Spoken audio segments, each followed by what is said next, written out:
Hi friends, welcome back to Pujari YouTube channel. ಎಲ್ಲರೂ ಹೇಗಿದ್ದೀರಾ? ಚೆನ್ನಾಗಿದ್ದೀರಾ ಅಂತ ಭಾವಿಸ್ತೀನಿ. ಅದಕ್ಕೂ ಮುಂಚೆ ನನ್ನ ಚಾನಲ್ಗೆ ಯಾರೇ ಸಬ್ಸ್ಕ್ರೈಬ್ ಮಾಡಿಲ್ಲ, ಸಬ್ಸ್ಕ್ರೈಬ್ ಮಾಡಿಕೊಂಡು ವೀಡಿಯೋಸ್ನ ನೋಡಿ ಪೂಜಾರೀಸ್ ಚಾನಲ್ಗೆ ಸಪೋರ್ಟ್ ಮಾಡಿ, ಲೈಕ್ ಮಾಡಿ, ಶೇರ್ ಮಾಡಿ, ಕಮೆಂಟ್ ಮಾಡಿ, ಫ್ಯಾಮಿಲಿ ಮೆಂಬರ್ಸ್ಗೂ ಕೂಡ ಶೇರ್ ಮಾಡಿ. ಮತ್ತು ಏನಾದರೂ ವಿಡಿಯೋದಲ್ಲಿ ಮಿಸ್ಟೇಕ್ ಇತ್ತು ಅಂದರೆ ಕಮೆಂಟ್ ಬಾಕ್ಸಲ್ಲೂ ಕೂಡ ತಿಳಿಸ್ಕೊಡಿ. ಬನ್ನಿ ವಿಡಿಯೋನ ಸ್ಟಾರ್ಟ್ ಮಾಡೋಣ. ನಾನಿವತ್ತು ಗುರುವಾರ ಆಗಿರೋದ್ರಿಂದ ಪ್ರತಿ ಗುರುವಾರನೂ ಕೂಡ ನಾನು ರಾಯರ ಪೂಜೆನ ನಡೆಸ್ತೀನಿ. ಅದಕ್ಕೋಸ್ಕರ ಇವತ್ತು ಬೇಗನೆ ಎದ್ದು, ಮಾಮೂಲಿ ನಾನು 4 ಗಂಟೆಗೆ ಎದ್ದೇಳೋದ್ರಿಂದ ಸ್ವಲ್ಪ ಬೇಗ ಅಂದರೆ ಹೂ ಸಿಗೋದಿಲ್ಲ, ಅಷ್ಟು ಬೇಗ ಓಪನ್ ಇರೋದಿಲ್ಲ ಅಂತ ನಾನು 1.5 ಅವರ್ ಮಲಗಿದ್ದು. ಆಮೇಲೆ ಎದ್ದು ನಮ್ಮ ಮನೆಯವರು ಡ್ಯೂಟಿಗೆ ಹೋದ್ಮೇಲೆ ಅವ್ರಿಗೆ ಲಂಚ್ ಬಾಕ್ಸು 3 ಟೈಮ್ಸು ನಾನು ಬಾಕ್ಸ್ ಹಾಕಬೇಕು. ಅದಕ್ಕೋಸ್ಕರ ನಾನು ಬೇಗನೆ 4 ಗಂಟೆಗೆ ಎದ್ದು ಬಿಡ್ತೀನಿ. ಸೊ ಇವತ್ತು ಹೂ ಬೇಗ ಸಿಗೋದಿಲ್ಲ ಅನ್ನೋದು ಕಾರಣಕ್ಕೋಸ್ಕರ ನಾನು 1.5 ಅವರ್ ಮಲಗಿದ್ದು ಆಮೇಲೆ ಪೂಜೆನ ಮಾಡ್ತಿದ್ದೀನಿ. ನೆಕ್ಸ್ಟ್ ಡೇನೇ ತೊಗೊಂಡು ಇಟ್ಕೋಬೋದು, ಬಟ್ ಅದೇ ಹೂವು ಚೆನ್ನಾಗಿರೋದಿಲ್ಲ. ಅದಕ್ಕೋಸ್ಕರ ನನಗೆ ಮೇನು ತುಳಸಿ ಹಾರ ಚೆನ್ನಾಗಿರಬೇಕು. ನಮ್ಮನೆಯವರು ಮಾಮೂಲಿ ನೈಟ್ ಶಿಫ್ಟ್ ಹೋಗಬೇಕಾದ್ರೆ ಅವರು ಬೆಳಗಿನ ಜಾವನೇ ಅವರು ಬರಬೇಕಾದ್ರೆ ಮಾರ್ಕೆಟಲ್ಲಿ ತೊಗೊಬರ್ತಿದ್ರು, ತುಂಬ ಚೆನ್ನಾಗಿರ್ತಿದ್ದು. ಬಟ್ ಇವಾಗ ಅಂದರೆ ನಾನು ಇಲ್ಲೇ ಕೆಳಗಡೆ ತೊಗೊಬರೋದ್ರಿಂದ ಅವತ್ತೇ ಗುರುವಾರನೇ ತೊಗೊಬಂದು ಇಟ್ಕೊಳ್ತೀನಿ. ಅದಕ್ಕೆ ಸ್ವಲ್ಪ ಲೇಟ್ ಆದರೂ ಪರವಾಗಿಲ್ಲ ಅಂತ ಎಲ್ಲ ಕ್ಲೀನಾಗಿ ವಾಶ್ ಮಾಡಿಕೊಂಡು ಪೂಜಾ ಪಾತ್ರೆನೆಲ್ಲ, ದೇವ್ರ ಫೋಟೋಗಳನ್ನೆಲ್ಲ ಒರೆಸ್ಕೊಂಡು ನಿಧಾನವಾಗಿ ಪೂಜೆನ ಸ್ಟಾರ್ಟ್ ಮಾಡ್ತೀನಿ. ನಾನು ತಿಳಿದಾಗೆ ನನಗೆಷ್ಟು ಗೊತ್ತು ನಾನು ಅಷ್ಟು ಪೂಜೆ ಮಾಡ್ತೀನಿ. ಕೆಲವರು ಹಾಗೆ ಮಾಡಬೇಕು, ಇದನ್ನೇ ಹಚ್ಚಬೇಕು, ಅದನ್ನೇ ಹಚ್ಚಬೇಕು, ಅದನ್ನು ಹಚ್ಚಬಾರ್ದು, ಇದನ್ನು ಹಚ್ಚಬಾರ್ದು ಅಂತ ಹೇಳ್ತಾರೆ.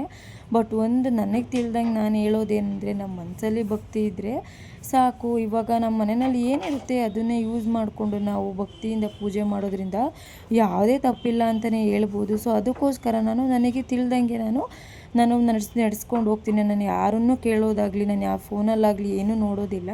ನನಗೆ ಮನಸ್ಸಿಗೆ ಅನ್ನಿಸ್ತು ಅಂದರೆ ನಾನು ಮಾಡ್ಕೊಂಡು ಹೋಗ್ತೀನಿ. ಫಸ್ಟಿಂದನೇ ನಾನು ಅಂದರೆ ರಾಯರ ಪೂಜೆನ ನಡೆಸಿರಲಿಲ್ಲ. ನಾನು ಜಾಬ್ಗೆ ಹೋಗಬೇಕಾದ್ರೆ ಅಂದರೆ ಅವಾಗ ನಡೆಸೋದೆ.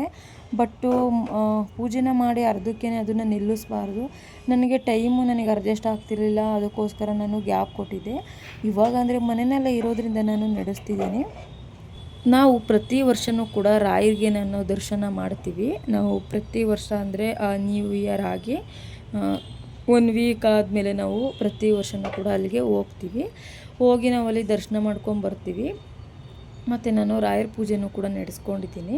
ಸೊ ಅದಕ್ಕೋಸ್ಕರ ಇವತ್ತು ಪೂಜೆಗೆಲ್ಲ ಪ್ರಿಪ್ರೇಷನ್ ಮಾಡ್ಕೋತಿದ್ದೆ. ಫೋಟೋನೆಲ್ಲ ಒರೆಸಿ ಆಯಿತು. ಇವಾಗ ಗಂಧ ಇಟ್ಟು ನೆಕ್ಸ್ಟು ಹೂವು ಕೂಡ ತೊಗೊಬಂದಿದ್ದೆ ಆಲ್ರೆಡಿ.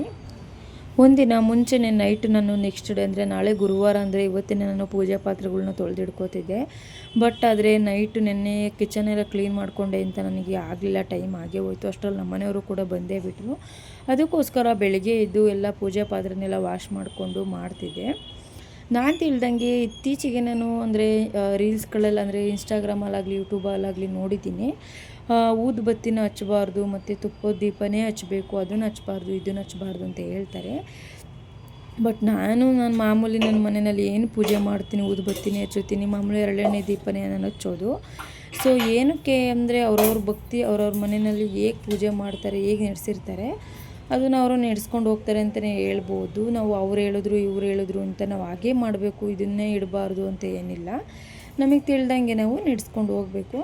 ನಾನಿಲ್ಲಿ ಮಾಮೂಲಿ ಕಳಸಕ್ಕೆ ನಾನಿಲ್ಲಿ ಅಕ್ಕಿ ಹಾಕಿ ವಿಳೆದೆಲೆ ಮತ್ತು ಮಾಮೂಲಿ ಚೊಂಬಿಗೆ ನೀರನ್ನು ತುಂಬಿಟ್ಟು ಮಾಮೂಲಿ ತಾಳೆ ಚೊಂಬಿಗೆ ನಾನಿಲ್ಲಿ ಪೂಜೆ ಮಾಡೋದಕ್ಕೆ ಕಾಯಿನೂ ಕೂಡ ಇಡ್ತಿದ್ದೀನಿ. ನಾನು ಪ್ರತಿ ಶುಕ್ರವಾರ ನಾನು ಕಾಯಿನ ಮತ್ತು ವಿಳೆದೆಲೆನ ಶುಕ್ರವಾರ ಮತ್ತು ಶನಿವಾರ ವಾರ ಆಗಿರೋದ್ರಿಂದ ಪ್ರತಿ ಶುಕ್ರವಾರನೂ ಕೂಡ ಕಾಯಿ ಮತ್ತು ಎಲ್ಲ ಚೇಂಜ್ ಮಾಡಿ ನಾನು ಮೊದಲಿಂದ ಪೂಜೆ ಮಾಡ್ತೀನಿ. ಇವಾಗ ರಾಘವೇಂದ್ರ ಸ್ವಾಮಿ ಅವ್ರದ್ದು ಪೂಜೆ ಮಾಡ್ತಿರೋದ್ರಿಂದ ಏನಿಲ್ಲ, ಗುರುವಾರನೂ ಚೇಂಜ್ ಮಾಡಿದ್ರೆ ಏನು ತೊಂದರೆ ಆಗೋದಿಲ್ಲ, ಒಳ್ಳೆಯದೇ ಆಗುತ್ತಲ್ವ ಅಂತ ಗುರುವಾರನೂ ಕೂಡ ಚೇಂಜ್ ಮಾಡಿ ನಾನು ನೀಟಾಗಿ ಪೂಜೆ ಮಾಡ್ತೀನಿ. ಇನ್ನೊಂದು ರಾಘವೇಂದ್ರ ಸ್ವಾಮಿ ಅವ್ರದ್ದು ಫೋಟೋನ ಅಂದರೆ ಅಲ್ಲಿ ರಾಯರಿದಕ್ಕೆ ಹೋಗ್ತೀವಲ್ವ ಸನ್ನಿಧಾನಕ್ಕೆ, ಅಲ್ಲಿನೇ ಒಂದು ತೊಗೊಬರ್ಬೇಕು ಅಂತ ಅಂದ್ಕೊಂಡಿದ್ದೀನಿ. ಬಟ್ ಇದು ಅಂದರೆ ನಾವು ಅಂದರೆ ಫೋಟೋನ ಮಾಡ್ತಾರಲ್ವ, ಅಲ್ಲೇ ನಾವು ತೊಗೊಂಡು ಬಂದಿದ್ದು. ಫಸ್ಟ್ ಟೈಮ್ ನಾನು ಅಲ್ಲೇ ತೊಗೊಬಂದಿದ್ದು. ಬಟ್ ಅಲ್ಲೂ ತೊಗೊಬರ್ಬೇಕು ಅಂತ ಆಸೆ ಇದೆ. ಅಲ್ಲೇ ಮಂತ್ರಾಕ್ಷತೆ ಕೊಡ್ತಾರಲ್ವ, ಅದನ್ನು ಕೂಡ ಮನೆಯಲ್ಲಿ ಇಟ್ಟು ಪೂಜೆ ಮಾಡಿದ್ರೆ ಒಳ್ಳೆಯದು ಅಂತಾರೆ.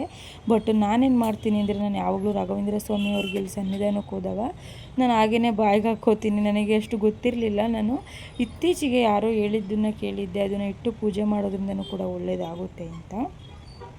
ಏನು ತೊಂದರೆ ಇಲ್ಲ. ನಾನೇನು ಮಾಡ್ತೀನಿ ಅಂದರೆ, ಕೊಟ್ಟ ತಕ್ಷಣ ಮಾಮೂಲಿಯಲ್ಲಿ ಕೊಟ್ಟಾಗ ತಲೆ ಮೇಲೆ ಎಲ್ರೂ ಹಾಕ್ಕೋತಾರೆ. ಹಾಕ್ಕೊಂಡು ಮಾಮೂಲಿ ನಾನು ಬಾಯಿಗೆ ಹಾಕ್ಕೊಂಡು ಅದನ್ನು ಹಂಗೆ ಅಂದರೆ ನುಂಗ್ತೀನಿ. ಆದ್ರೂ ಕೂಡ ಏನೂ ತೊಂದರೆ ಇಲ್ಲ. ಮನೆಯಲ್ಲಿ ಇಟ್ಟು ಪೂಜೆ ಮಾಡಿದ್ರು ಕೂಡ ಒಳ್ಳೆಯದಾಗುತ್ತೆ ಅಂತ ಹೇಳ್ತಾರೆ. ನಾನೆಲ್ಲ ರೆಡಿ ಮಾಡಿಕೊಂಡೆ ಕಳ್ಸೋಕ್ಕೆಲ್ಲ. ಮತ್ತು ಇವಾಗ ಹೂನ ಅಂದರೆ ತುಳಸಿ ಹಾರನ ತೊಗೊಬಂದಿದ್ದೆ. ನನಗೆ ತುಳಸಿ ಹಾರ ಅಂದರೆ ನೀಟಾಗಿ ಅಂದರೆ ಮಾರ್ಕೆಟಲ್ಲಿ ಚೆನ್ನಾಗಿ ಕಟ್ತಾರೆ ತುಳಸಿ ಹಾರಗಳನ್ನ.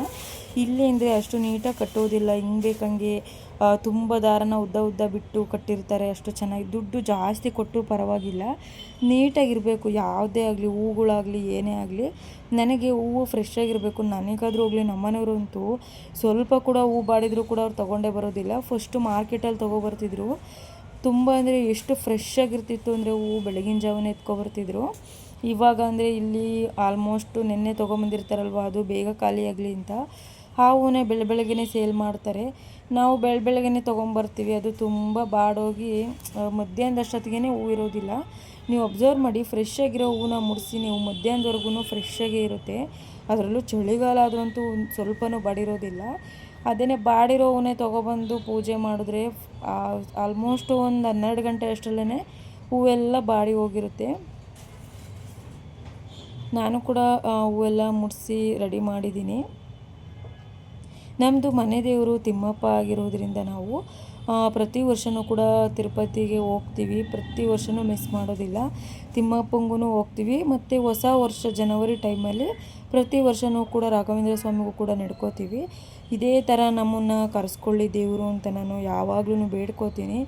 ಎಂಥ ಕಷ್ಟ ಕಾಲ ಆಗಲಿ ಸುಖದ ಕಾಲ ಆಗಲಿ ಯಾವಾಗಲೂ ಕೂಡ ನಾವು ಹೋಗಬೇಕು ಅಂತ ನಾವು ಮಾತಾಡ್ಕೊಂಡಿದ್ದೀವಿ. ಏನೇ ಕಷ್ಟ ಬಂದರೂ ಕೂಡ ಬಿಡೋದಿಲ್ಲ.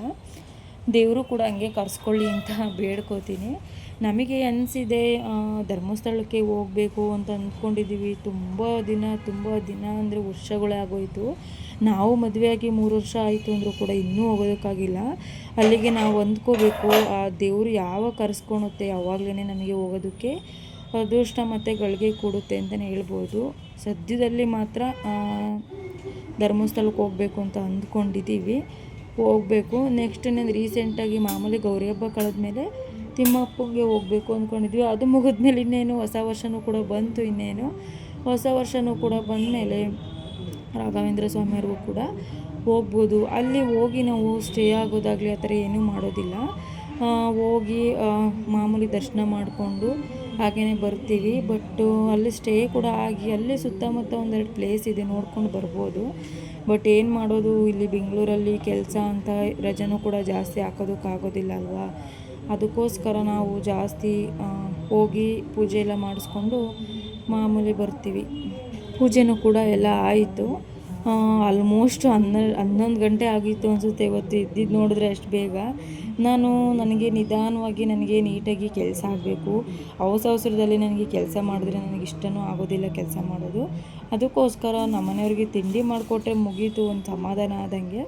ಪೂಜೆನ ನಿಧಾನವಾಗಿ ಮಾಡಿದ್ರೇ ನನಗೆ ನೆಮ್ಮದಿ ಸಿಗುತ್ತೆ. ಅದರಲ್ಲೂ ಕೂಡ ಶುಕ್ರವಾರ ಬಂತು ಅಂದರೆ ಶುಕ್ರವಾರ ಅಂತೂ ನಾನಂತೂ ತುಂಬ ನಿಧಾನವಾಗಿ ಪೂಜೆನ ಮಾಡ್ತೀನಿ ಅಂತಲೇ ಹೇಳ್ಬೋದು.